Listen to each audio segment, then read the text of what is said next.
Masih terkait kasus yang sama Tribuners, Lembaga Perlindungan Saksi dan Korban atau LPSK mendapatkan kabar adanya pengunggah video detik-detik tragedi Kanjuruhan yang mengaku diculik. Terkait kabar itu, Polri menegaskan tidak pernah melakukan penjemputan paksa terhadap supporter untuk diperiksa sejauh ini.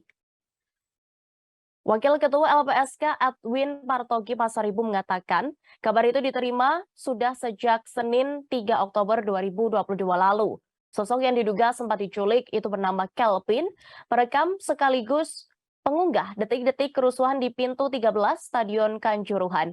Hanya saja LPSK sendiri mengaku belum mengetahui sekaligus bertemu dengan Kelvin.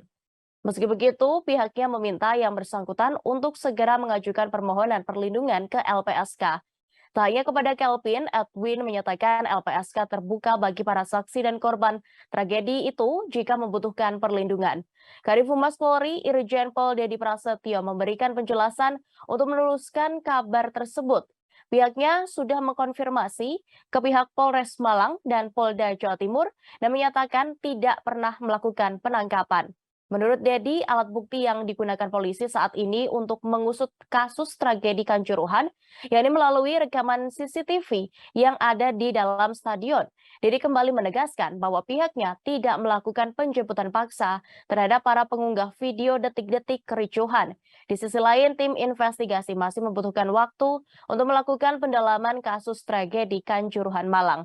Menurut Dedi, unsur kehati-hatian dan kecermatan menjadi acuan utama sebelum menetapkan tersangka.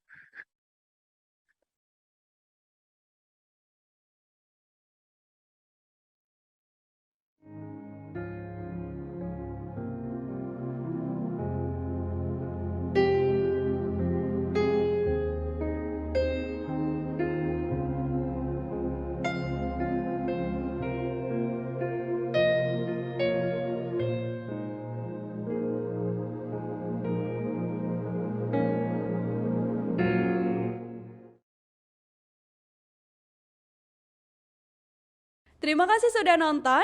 Jangan lupa like, subscribe, dan share ya.